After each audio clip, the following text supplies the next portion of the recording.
अस्सलाम वालेकुम। आज का हमारा टॉपिक है difference between what is an array list in C sharp. So सबसे पहले हम देखते हैं कि एरे लिस्ट और एरेज में क्या डिफरेंस है। जब भी हम एरे को डिक्लेयर करते हैं तो उसकी डेटा टाइप मेंशन करते हैं, उसका नेम मेंशन करते हैं और उसकी लेंथ मेंशन कर रहे होते हैं। That is the data type, that is the array name and that is the length of the array, कि एरे का साइज़ कितना होगा। अब एरे लिस्ट में क्या डिफरेंस होता है, एरेज और एरे लिस्ट में हमारे पास दो मेजर डिफरेंसेस होते हैं।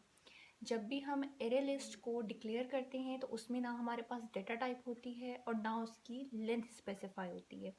तो बेसिक बेनिफिट क्या है एरे लिस्ट का ओवर एरे, कि आपको डायनामिक एरेज जब क्रिएट करनी हो, आपको पहले से ना पता हो कि हमें कितनी लेंथ चाहिए होगी और रन टाइम पे आपने मज़ीद डाटा ऐड करना है, तो उस केस में आप एरे लिस्ट को यूज़ कर सकते हैं। यहाँ देखिए मैंने लिखा हुआ है array list, that is a keyword. ठीक है, यहाँ एरे लिस्ट का नेम मैंने एरे रखा और यहाँ दोबारा एरे लिस्ट कीवर्ड है और ब्रैकेट्स डाले हुए हैं। हमने ना यहाँ कोई डेटा टाइप मेंशन की, ना इसकी लेंथ को स्पेसिफाई किया। That is the basic difference between arrays and array list. ठीक है, ना इसमें डेटा टाइप डिफाइन करते हैं, ना इसमें लेंथ दे रहे होते हैं, तो इसका साइज़ ऑटोमेटिकली आप इंक्रीज़ कर सकते हैं। ठीक, उसके बाद इसके कुछ बेसिक फंक्शंस हैं, बिल्ट इन फंक्शंस हैं एरे लिस्ट के अंदर, कि अगर आप फॉर एग्जांपल मुझे एलिमेंट्स और ऐड अप करने हैं तो उसके लिए जब एरेज में आपने मज़ीद और एलिमेंट्स ऐड करने होते हैं तो उसके लिए दो फंक्शंस हैं हमारे पास, एक ऐड का और एक ऐड रेंज का। फॉर एग्जांपल मेरे पास एक एरे है, array list, that is a keyword. ठीक है, एरे नाम रख लेती हूँ न्यू एरे लिस्ट। ठीक है, अब इस एरे के अंदर मुझे एलिमेंट्स को ऐड अप करना है। ठीक, तो मैं क्या लिखूँगी, इस एरे का नेम डॉट, मेरे पास एक बिल्ट इन फंक्शन है उसका नेम है ऐड, डॉट डाल के मैंने लिखा ऐड, और अब मैं यहाँ पे ब्रैकेट्स में फॉर एग्जांपल 5 लिखती हूँ। ठीक है, तो यहाँ पे क्या हो रहा है कि इस एरे के अंदर एक एलिमेंट ऐड हो गया है 5। अगेन मैं एक और एलिमेंट ऐड करती हूँ, array dot add inverted commas में 2। जितने भी मुझे एलिमेंट्स ऐड करने हैं मैं उतनी दफ़ा एरे का नेम लिखूंगी, डॉट ऐड का फंक्शन लगाऊंगी और ब्रैकेट्स में उस एलिमेंट को लिख दूंगी जिसको मैंने ऐड करवाना है लिस्ट के अंदर।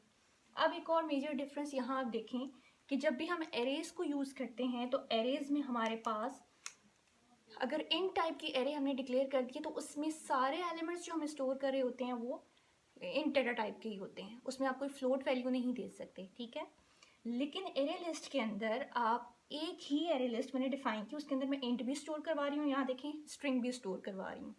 सो एरे लिस्ट में आप मल्टीपल डाटा टाइप का डाटा एक ही लिस्ट के अंदर स्टोर करवा सकते हैं।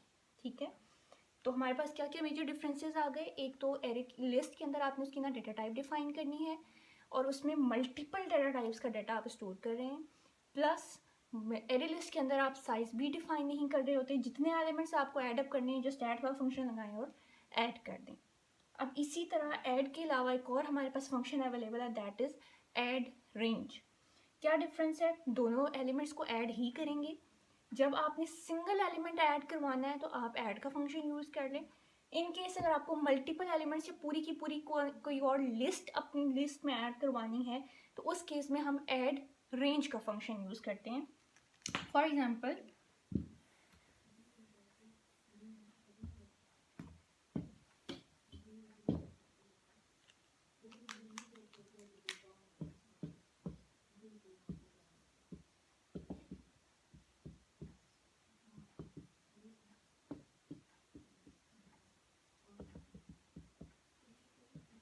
अब इस केस में मेरे पास दो एरे लिस्ट हैं। ठीक है, एक एरे 2 के नाम से और एक एरे के नाम से है। अब मैं क्या कर रही हूँ कि मेरे पास ये जो एरे वाली है इसमें मैं ऐड करती हूँ 5 और उसके बाद मैं लिखती हूँ एरे डॉट ऐड रेंज, ये ऐड रेंज का फंक्शन है और इसके अंदर मैं इस वाली एरे का नेम दे देती हूँ। ठीक, अब क्या होगा कि जब मैं इसको प्रिंट आउट करवाऊंगी इस एरे को तो इसके अंदर पहले मेरे पास एलिमेंट आ जाएगा जब आउटपुट आएगी 5 और उसके बाद ये स्टेटमेंट क्या कर रही है, ऐड रेंज एरे 2।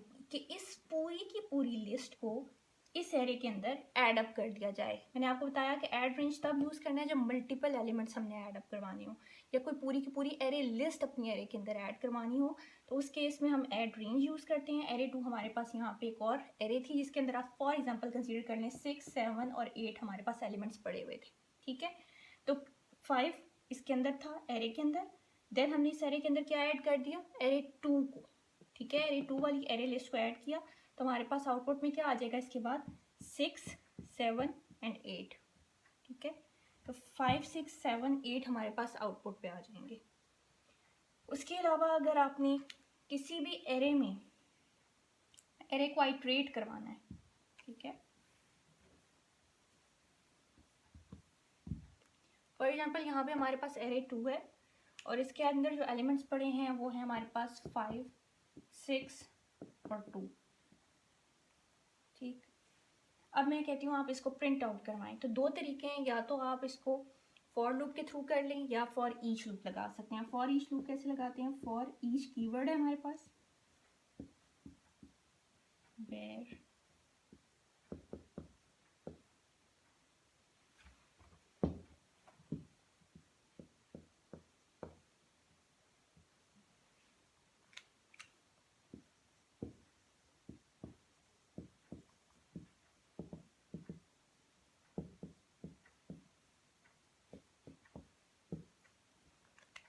अब यहाँ पे देखें हमारे पास एरे 2 क्या है, एरे लिस्ट का नेम है। मैंने आपको कहती हूँ कि इसके अंदर ये एलिमेंट्स पड़े हैं, इनको प्रिंट आउट करवाना है, ठीक है। तो फॉर ईच लूप हमने लगाया, फॉर ईच हमारे पास कीवर्ड है, वेयर यहाँ पे एक डेटा टाइप है। वेयर क्यों लिखा, वेयर डेटा टाइप तब यूज़ करते हैं जब आपको नहीं पता कि हमारे पास जो डेटा आ रहा है वो इन टाइप का होगा, फ्लोट टाइप का होगा।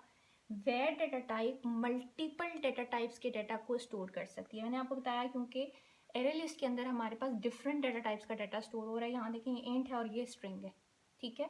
अगर मैं यहाँ इंट लिख लूँ तो एरे के अंदर जो स्ट्रिंग वैल्यू पड़ी है वो कैसे रीड आउट होगी, ठीक है। इसलिए वेयर लिखा। वेयर क्या करेगा, चाहे वो इंट है, फ्लोट है, स्ट्रिंग है, कोई भी डेटा टाइप का डाटा है वो अपने अंदर स्टोर कर सकता है, ठीक है। वेयर कीवर्ड हो गया। वैल्यू कोई भी वेरिएबल का नेम आप यहाँ दे सकते हैं।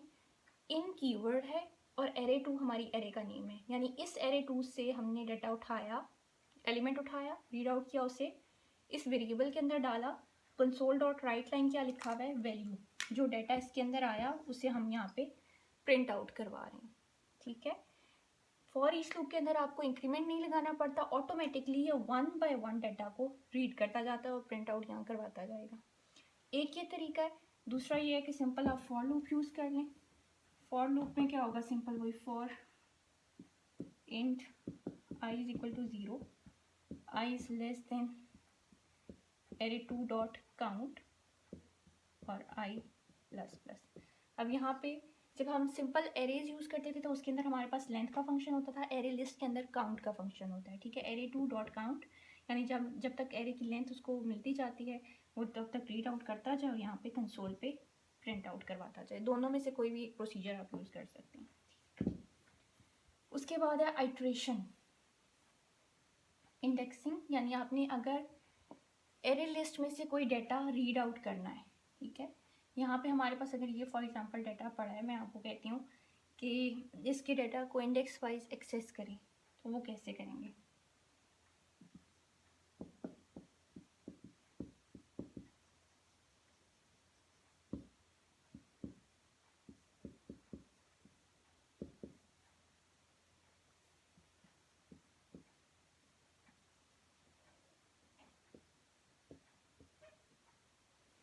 अगर सिंपल एरे यूज़ करनी होती तो हम सिंपल क्या करते उसका कि एरे का नेम लिखते हैं, इंडेक्स नंबर लिखते हैं और उसे एक्सेस कर लेते।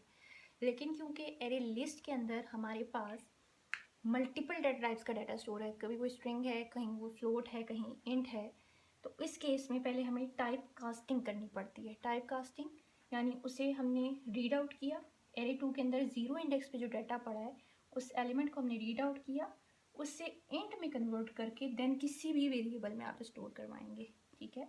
अब यहाँ पे अगर मुझे स्ट्रिंग रीड आउट करनी है तो मैं यहाँ क्या करूँगी, स्ट्रिंग टाइप का एक वेरिएबल डिक्लेयर करूँगी, यहाँ पे लिख दूँगी स्ट्रिंग, क्योंकि मुझे स्ट्रिंग में कन्वर्ट करवाना है, इसलिए कास्टिंग किस में करूँगी, स्ट्रिंग में। एरे 2 का डाटा रीड आउट करे 0 1 2, ये 2 इंडेक्स पे पड़ा है, यानी 2 इंडेक्स से डाटा रीड करे, उसे स्ट्रिंग में कन्वर्ट करके इस वेरिएबल के अंदर स्टोर करवा दें। ठीक है, या तो ये प्रोसीजर है कि आप हर इंडेक्स को एक्सेस करें, उसे टाइप कास्टिंग करें और देन किसी वेरिएबल में स्टोर करवाएं, इस तरह भी एक्सेस कर सकते हैं। या एक और प्रोसीजर ये है कि यहाँ मैं सिंपल लिखूँ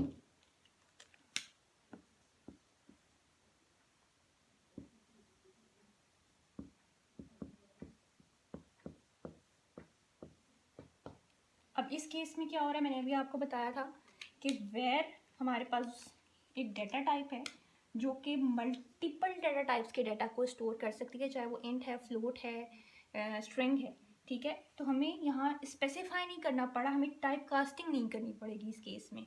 जस्ट इंडेक्स वाइज डाटा उठाया एरे में से, एरे लिस्ट में से, और उसे इस वेरिएबल के अंदर स्टोर कर दिया जिसकी डाटा टाइप क्या है, वेयर है। वेयर इंट, फ्लोट, स्ट्रिंग हर चीज़ को स्टोर कर सकता है। तो यहाँ आपको इस केस में टाइप कास्टिंग नहीं करनी पड़ेगी, दोनों में से कोई एक मेथड आप यूज़ कर सकते हैं एक्सेस करने के लिए। ठीक हो गया। उसके बाद है हमारे पास एरे लिस्ट के अंदर इंसर्ट का फंक्शन होता है। अब आप देखें कि इंसर्ट और ऐड में क्या फ़र्क है। ऐड मैंने आपको बताया तब आप इन्हें यूज़ करना है। फॉर एग्जांपल मेरे पास इस एरे के अंदर, ठीक है, एरे 2 डॉट ऐड 5 पड़ा हुआ है, एरे 2 डॉट ऐड 20 पड़ा हुआ है। ठीक, अब मैं आपको कहती हूँ कि इंसर्ट का फंक्शन, अगर मैं आपको कहती हूँ एक और वैल्यू ऐड करें 100, तो वो 5, 20 और 100 जो है वो लास्ट में ही आएगा हमेशा। जब भी आप वैल्यू ऐड अप करते हैं तो जो पड़ी होती है उनके बाद ही आती है। इंसर्ट का फंक्शन उस केस में यूज़ होता है जब मैं आपको कहूँ कि किसी वैल्यू से ऊपर वो वैल्यू डालनी है या इसके नीचे डालनी है, बीच में कहीं इंसर्ट करवाने को आप इंसर्ट के फंक्शन के थ्रू करेंगे। ठीक है, फॉर एग्जांपल अगर मैं आपको कहती हूँ कि 100 को ऐड करवाएं, तो 100 जब ऐड होगा तो वो इन दोनों के नीचे ही आएगा हमेशा। लेकिन मैं कहती हूँ कि 120 से ऊपर आना चाहिए, तो उस केस में हमने इंसर्ट का फंक्शन यूज़ करना है। ठीक है, कैसे करेंगे, एरे 2 इस एरे का नेम है, डॉट इंसर्ट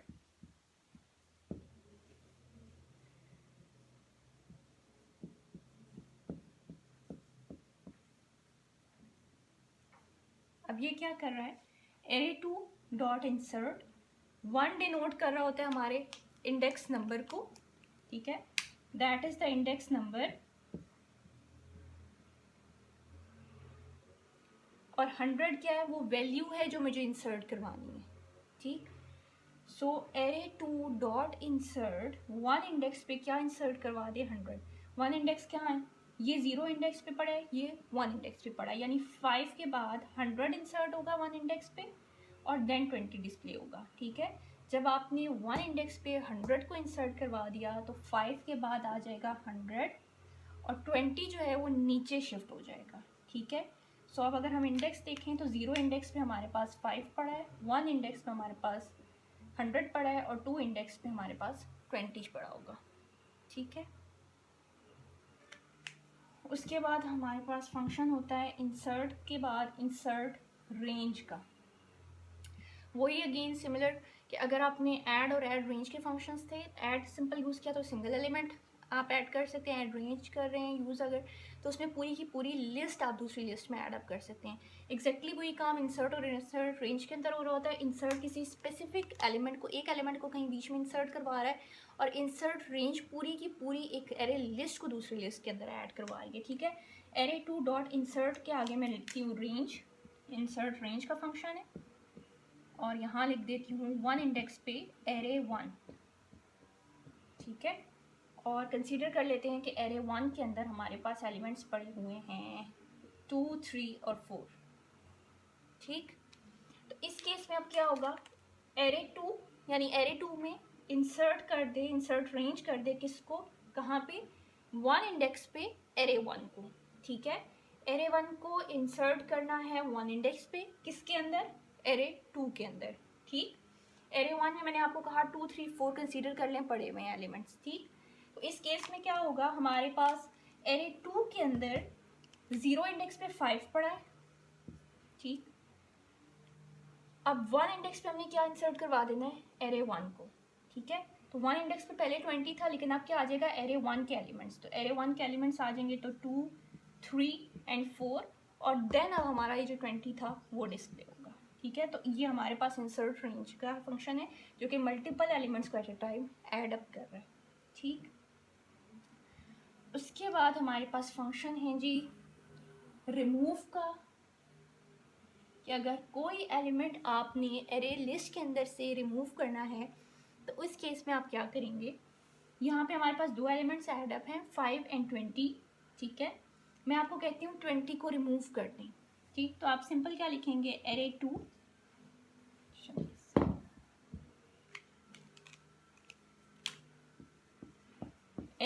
डॉट रिमूव, ये रिमूव का हमारे पास डॉट के बाद फंक्शन है बिल्ट इन। और अगर मैं आपको कहती हूँ 20 रिमूव करना है तो आप सिंपल रिमूव के बाद ब्रैकेट में 20 लिख देंगे। ये वैल्यू बेस्ड रिमूवल है कि जिस वैल्यू को रिमूव करना है सिंपल रिमूव के बाद वो वैल्यू लिखें, वो इससे डिलीट हो जाएगी, ठीक है। लेकिन मैं आपको अगर वैल्यू नहीं देती, मैं आपको कहती हूँ कि इस इंडेक्स से डिलीट करना है, तो उस केस में रिमूव ऐड का फंक्शन यूज़ होता है, ठीक है। उसमें array 2 dot remove at 1, remove हमारे पास वैल्यू की बेस पे रिमूवल कर रहा था, डिलीशन कर रहा था। रिमूव के बाद आपने वैल्यू लिखनी होती है, वो वैल्यू जहाँ मिलती है वो डिलीट हो जाती है, ठीक है। रिमूव एट में आपने इंडेक्स नंबर देना होता है ब्रैकेट में। 1 का मतलब है कि 1 इंडेक्स पे जो वैल्यू पड़ी है वो डिलीट हो जाए, ठीक है। या अगर मैं 2 लिखती हूँ तो 2 इंडेक्स पे जो वैल्यू पड़ी है वो डिलीट हो जाए। और आपने याद रखना है कि ये क्योंकि केस सेंसिटिव लैंग्वेज है, इसलिए ऐड का ए छोटा करेंगे, रिमूव का आर छोटा करेंगे, तो ये फंक्शंस रन नहीं होंगे प्रॉपर्ली। तो केस सेंसिटिव है इसलिए आपने फंक्शंस के नाम प्रॉपर्ली लिखने हैं। अगर कैप्स में है तो आपने कैप्स में ही लिखना है। अब उसके अलावा मैं आपको कहती हूँ कि एक तो हो गया रिमूव जो कि वैल्यू बेस्ड रिमूवल कर रहा है या डिलीशन कर रहा है, एक रिमूव ऐड है जो इंडेक्स बेस्ड डिलीशन कर रहा है। अब मैं कहती हूँ रेंज ऑफ वैल्यूज़ को आपने डिलीट करना है, तो उस केस में हमारे पास होता है रिमूव रेंज का फंक्शन, रिमूव रेंज, ठीक है। रिमूव रेंज में यहाँ पे मैं लिखूंगी 0 और यहाँ लिखती हूँ 2 फॉर एग्जाम्पल, ठीक है।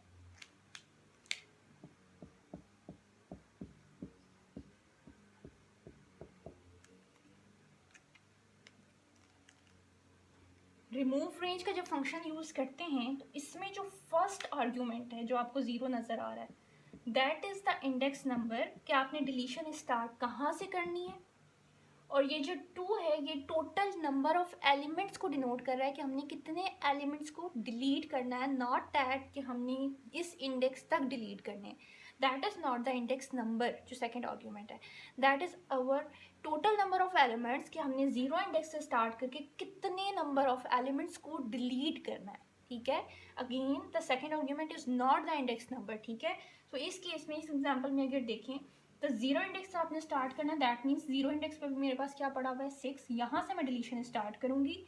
और टोटल नंबर ऑफ एलिमेंट्स कितने डिलीट करने हैं 2, तो पहला एलिमेंट तो ये डिलीट होगा और दूसरा एलिमेंट ये डिलीट हो जाएगा। तो दैट आर द 2 एलिमेंट्स जो 0 इंडेक्स से स्टार्ट करने के बाद डिलीट करने हैं। अगर सेकंड इंडेक्स ले लेते तो वो सेकंड इंडेक्स तो यहाँ तक आ रहा है, ये भी डिलीट हो जाता था, बट दैट इज रॉन्ग, ठीक है। First index is denoting the index number, इस इंडेक्स से स्टार्ट करो। और सेकंड आर्ग्यूमेंट किसको डिनोट कर रहा है कि हमने कितने एलिमेंट्स डिलीट कराने हैं, ठीक है। तो ये फर्स्ट 0 वाला फर्स्ट एलिमेंट हो गया, सेकंड एलिमेंट, 2 एलिमेंट्स डिलीट हो गए, हमारे पास आउटपुट में सिर्फ क्या रह जाएगा 20 रह जाएगा, ठीक। उसके बाद हमारे पास फंक्शन होता है जी सॉर्ट का और रिवर्स का।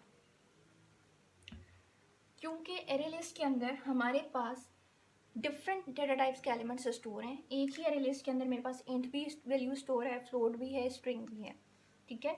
तो जब भी आपने सॉर्ट का फंक्शन अप्लाई करना है एरे लिस्ट के अंदर, तो उसके लिए ज़रूरी है कि आपके एरे लिस्ट के अंदर सारे के सारे एलिमेंट्स सेम डेटा टाइप के हों, अदरवाइज सॉर्टिंग अप्लाई नहीं होगी और एरर आ जाएगा, ठीक है। इस केस में क्योंकि मेरे पास सभी सारे एलिमेंट्स इंट डेटा टाइप के हैं, ठीक है,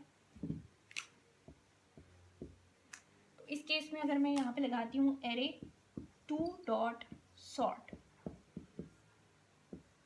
एरे 2 डॉट सॉर्ट मीन्स कि इसको सॉर्ट कर दे, तो सॉर्टिंग में क्या होता है कि सबसे छोटा एलिमेंट सबसे पहले आता है, देन उससे बड़ा और फिर उससे बड़ा। तो इस केस में सबसे पहले मेरा सबसे छोटा एलिमेंट 5 है, देन 6 है और फिर 20 है, तो ये सॉर्टिंग अप्लाई हो जाएगी, ठीक है। और अगर मैं यहाँ पे लगाती हूँ एरे डॉट रिवर्स का फंक्शन,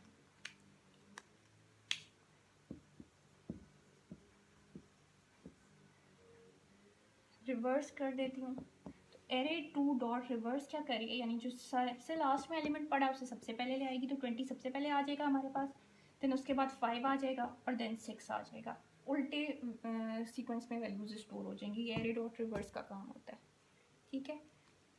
तो ये आज हमारा लेक्चर था एरे लिस्ट का। Hope you people understand this, और कोई भी क्यूरी हो तो आप मुझसे अगेन पूछ सकते हैं। Thank you.